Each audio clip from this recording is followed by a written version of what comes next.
Xalqaro Kesim Mahkamasining Beyjingning Janubiy dengiz masalasida hech qanday haqliq talabi yo'q deb hukm chiqarganligining xotir kunida Xitoy armiyasi Parasil orlig'i yaqin joyda Xitoy dengiz tavalligiga qonunsiz kirgan Amerika urush paraxotini yiroqlashtirganligini e'lon qildi.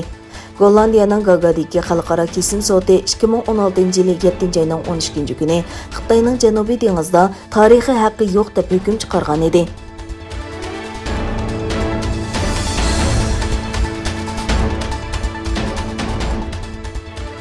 Amerika Maliya Ministri Janet Yellen Yevropa İttifaqı davlatlarini iqtisodning asliga kelishini qo'llash uchun texnik ko'p mablag' selish uchun navbatdagi hisobot qizil raqam qoidasini osonlashtirishga chaqirdi.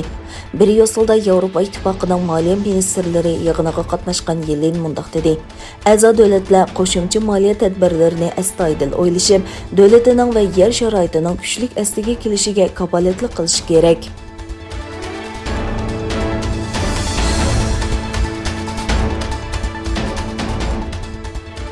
Amerika Davlatlik basketbol birlashmasi, ya'ni NBA'ning sobiq çolpini royis ۋايت Amerikada o'tkazilgan Big 3 musobaqasida Uyg'urlarga erkinlik deb yozilgan mayka kiyib o'tirg'a chiqdi.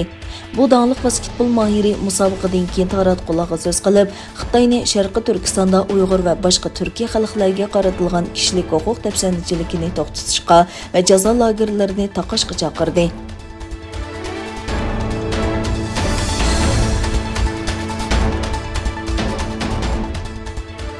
Hollywood'dagi harakatli kinolar bilan tonilgan Hong Konglik artist چېڭلوڭ Beyjingda ichilgan bir munbarda qilgan so'zida Xitoy Kompartiyasiga qatnashishni xalaydiganligini aytgan.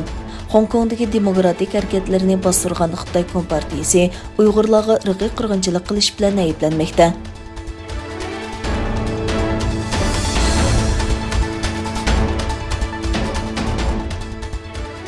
Qazaqistonning 2021 yili 1 faslda Türkiye'den 96 milyon dollar bevosita mablag' jalb qilganligi o'tirg'a qo'yilgan. Qozog'istonning Anqarada turishliq bosh elchixonasi 2021 yilning 1 faslida Qozog'iston Davlatlik bankasining Turkiye'den bu davlatga solgan mablag'i to'g'risidagi sonliq ma'lumotlarni e'lon qildi. Bu son 2020 yilning o'xshash mezgiliga solishtirganda 139% dan ko'proq oshganligini ko'rsatib bergan bo'lib, 2005 yildan buyongi 1 fasldagi eng yuqori son deb xotirlangan.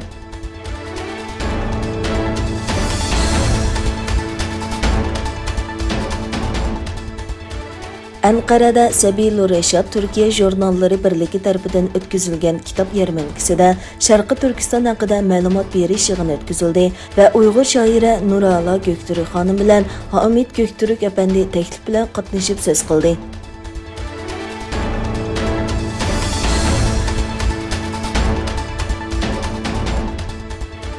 İlgilenişçe, İraقta Xitay ۋىرۇسى bemorlari davolanıvatqan bir doқтۇرخانىدا yuz bergan o't oftida kam deganda 50 odam qazo qilgan, 30 dan ortiq odam yaralangan. İraqning rasmiy xabar agentligining zikr sayya tarmoqlarini asos qilgan xabariga qaraganda, aniq bo'lmagan sabablar tufaylidan COVID-19 bemorlari davolanıvatqan İmam Hüseyin doқтۇرخانىسida o't ofati yuz bergan, o'lgan va yaralanganlar soni davomli oshmoqda ekan.